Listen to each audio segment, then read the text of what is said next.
तो यहीं रुक, मैं काम करके आता हूँ।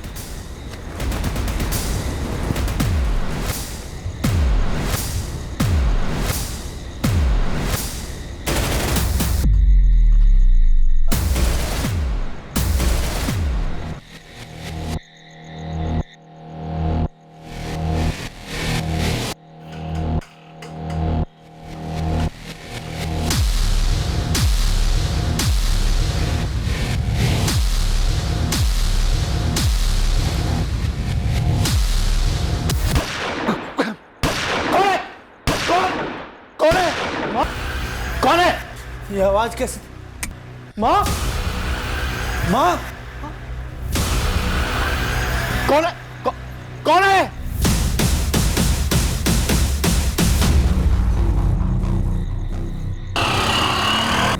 ये तो गोली चलने की आवाज है। कहाँ चली गोली? ए माँ, क्या हो गया माँ? वहाँ खिड़की से किसी ने गोली चलाई। हमने भी आवाज सुनी रघु जी। माँ, ए माँ, कविता, माँ, कविता, पापा माँ की सांसें नहीं चल रही। कविता उठो। पापा माँ की सांसें नहीं चल रही। हर्षी, एम्बुलेंस को फोन कीजिए तुरंत।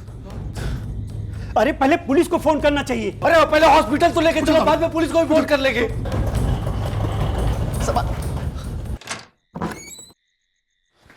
डॉक्टर साहब, सॉरी, हम कुछ नहीं कर सके। जब तक उन्हें यहाँ लाया गया उनकी मौत हो चुकी थी। 49 वर्षीय गृहिणी कविता खत्री, 3 बच्चों की मां, रात के अंधेरे में गोलियों से छलनी कर दी गई। हत्या की मोडस ऑपरेंडी बता रही थी कि हत्यारे खास तौर पर इसी मकसद के लिए आए थे। किसी ने इस अधेड़ उम्र की औरत की ऐसी हत्या क्यों करनी चाहिए थी? इस सवाल का जवाब किसी घुमावदार चक्रव्यूह से कम नहीं था।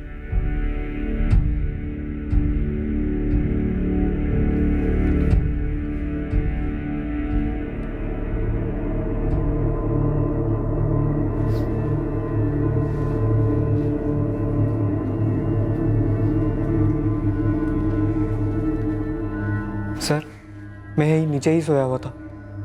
सर मैं अपने कमरे में सोया हुआ था। आप दोनों में से किसी ने भी शूटर को नहीं देखा?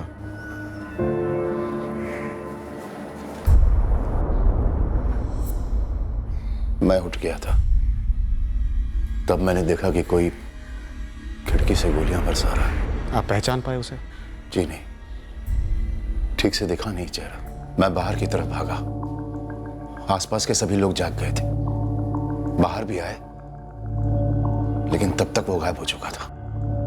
मैं और मेरे पति जगदीश इसी कमरे में सोए हुए थे। अचानक से गोली की आवाज़ सुनाई दी। आवाज़ सुनकर हम दोनों उठे और बाहर के कमरे में गए। और अनीता तुम? मैं बगल वाले कमरे में सोई थी। जब तुम दोनों बाहर गए तो वो हत्यारा खिड़की पे खड़ा था, फायर कर रहा था? मैंने तो नहीं देखा। और मैंने भी कुछ नहीं देखा। गोलियों की आवाज सुनकर हम सब तुरंत अपने घरों से बाहर आए। हम जब यहाँ पहुंचे तो देखा कि रघु जी गोली चलाने वाले को ढूंढ रहे थे। आप में से किसी ने भी किसी को यहाँ से भागते नहीं देखा? साहब जी, जब तक हम पहुंचे वो गायब हो चुका था। रघु जी, कविता जी हमेशा उसी बेड पर सोती थी? हाँ साहब। तो जाहिर सी बात है कि जो भी आए थे, हत्यारा या हत्यारे, पहले से जानते थे कि कविता जी हमेशा इसी खिड़की के पास होती थी। उन्होंने घर के अंदर घुसने की कोशिश भी नहीं की। सर आप कह रहे हैं कि वो लोग सिर्फ माँ को मारने आए थे? लग तो ऐसा ही रहा है। सिर्फ उन्हीं पर इतनी सारी गोलियां चलाई गई, किसी और पर नहीं। लेकिन क्यों साहब? मेरी पत्नी की किसी से क्या दुश्मनी हो सकती है? इस सवाल का जवाब तो हमसे बेहतर आप दे सकेंगे। आप सोचकर बताइए कि आपकी किससे ऐसी दुश्मनी थी? 5 गोलियां दागी गई उनमें, करीब से, एक भी चूकी नहीं। जब तक टेबल पर आई she was dead. Heart, lungs, abdomen पूरी तरह से छन्नी हो चुके थे। ऑन द स्पॉट मौत हो चुकी होगी। ये 5 गोलियां मैंने एक्सट्रैक्ट की है। खिड़की से आधा मीटर दूर पर सोई थी, पॉइंट ब्लैंक रेंज। 5 गोलियां पीठ से एंटर होकर वाइटल ऑर्गन्स को चीर गई। हो सकता है कि विक्टिम खिड़की की उल्टी दिशा में फेस करके सो रही होगी। हाउसवाइफ थी, पति और बेटे फर्टिलाइजर की दुकान चलाते हैं। हत्यारे किसी सिर्फ इनके लिए आए थे। आप लोगों की कॉलोनी के पास जहां भी सीसीटीवी हैं, वहां की फुटेज मंगवाएंगे और चेक करेंगे। लेकिन आप भी हमें सोचकर बताइए कि कविता जी को कोई क्यों मारेगा? आपकी माता जी, आपकी पत्नी क्यों मारी गई?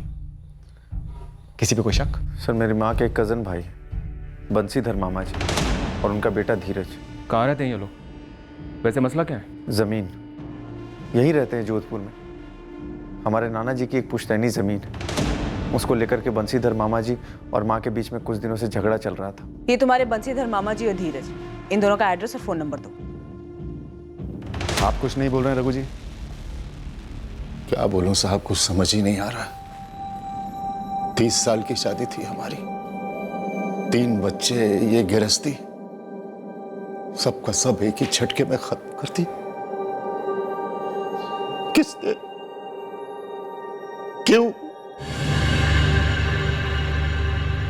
जी, अभी अभी एक फोन आया रिश्तेदार का, कविता की हत्या के बारे में। बंसीधर जी, आप और आपका बेटा धीरज तुरंत केवटिया पुलिस थाने आ जाइए, जरूरी बात करनी है। हमसे क्या बात करनी है आपको? और हम कविता के घर से काफी दूर रहते हैं, कदरिया चौक में, और वहां जो कुछ भी हुआ उसमें हम क्या बता सकते हैं आपको?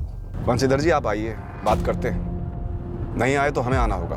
हम आते हैं। जगदीश ने जमीन का मसला उठाया होगा पुलिस वालों के सामने, वो हमें फंसाने की कोशिश कर रहा है। देखते हैं। धीरज, चले? हाँ पापा। पापा मैं 2 में तैयार होके आया। जल्दी बोल। कोई नहीं, टेंशन मत ले, मैं संभाल लूंगा।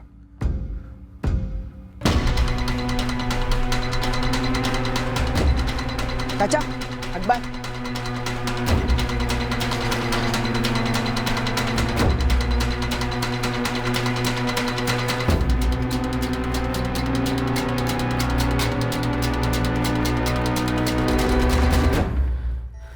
पापा, माँ मान नहीं रही थी, इसलिए मामा जी ने सुपारी उपारी दे दी।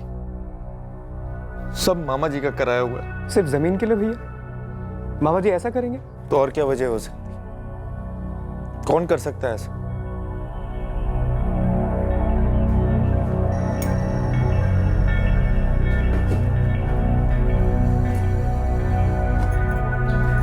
अनीता, तुम गलत कप निकाल रही हो।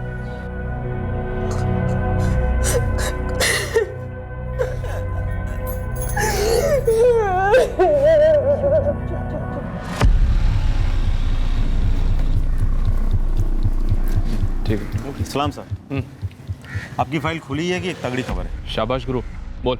2 पेशेवर शूटर यहाँ जोधपुर में परसों पधारे थे, अब हवा हो गए। दिलीप पालीवाल, गोविंद शेखावत। जयपुर में इनकी हिस्ट्री है। यहाँ जोधपुर में घंटाघर के पास एक लॉज में 2 दिनों के लिए डेरा डाले हुए थे। आज सुबह ही चेकआउट किए। तो कविता मर्डर में कोई इन्वॉल्वमेंट, कोई सुराग? सर जी, यहाँ जोधपुर में इन लोगों का मौजूद होना ही सबसे बड़ा सुराग है। यहाँ जोधपुर में कोई सैर सपाटे के लिए उताए नहीं होंगे। गुरु, पता कर इस वक्त ये दोनों कहाँ हैं। देखते हैं क्या यही दोनों हैं जिन्होंने गोली चलाई। अगर यही हैं तो पक्का इनसे किसी ने गोली चलवाई है। आप सही कह रहे हैं, मसला भारी था जमीन का, क्योंकि आज जमीन की कीमत भी तो भारी है ना। कविता जी अड़ी हुई थी, इसलिए आप सौदा नहीं कर पा रहे थे जमीन का। दरअसल कविता और उसके पति रघु जी इतने अड़े हुए नहीं थे। उनका बेटा, क्या नाम, जगदीश, बड़ा अड़ियल है। वही उकसाता था कविता और रघु जी को। तो अब कविता जी तो रही नहीं, आपके रास्ते का कांटा निकल गया। अभी मेरी बहन की लाश शायद उनके घर वालों को मिली भी नहीं होगी, और उन्होंने मुझ पर उंगली उठाना शुरू कर दिया। सर आप सोचिए, जब उन्हें मुझ पर इतना ही शक होता है तो क्या मैं पागल हूं जो मैं कविता को मरवाता? सीधी मुझ पर ही उंगली उठती ना सर। तुम कुछ नहीं बोल रहे हो धीरज? सर इसमें बोलने जैसा क्या है? जब हमने कुछ किया ही नहीं तो किस बात की सफाई थे? घरेलू मामला तो, और ऐसे मामले को थोड़ी कोई गोली चलाकर सुलझाता है। और ऐसे मौकों पर घर के बाहर के लोगों को ही संदिग्ध बनाया जाता है, घर के अंदर कोई झांक कर नहीं देखता। तो आप ही हमें बता दीजिए, क्या घर के अंदर कोई ऐसा कारण था जिसकी वजह से कविता, आपकी कजिन बहन का कत्ल हुआ? एक साधारण घरेलू गृहिणी की पीठ में 5-5 गोलियां बनती जी। धीरज सर एक बात आप साफ साफ जान लीजिए, मेरी बहन कविता साधारण घरेलू किस्म की औरत थी। क्यों? घर में किसी को आपत्ति थी उनसे? आप लोगों को कविता की बेटी अनीता के बारे में पता है? क्या वो एक बार नहीं, 2 बार तलाक से गुजर चुकी है।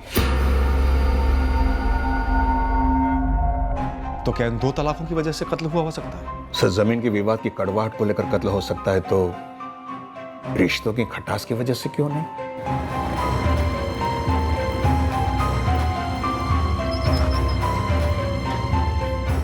ये दोनों, दिलीप और गोविंद। 100% तो नहीं बोल सकता, लेकिन यही शामिल है इस कांड में। अनिल, सुपारी किसने दी?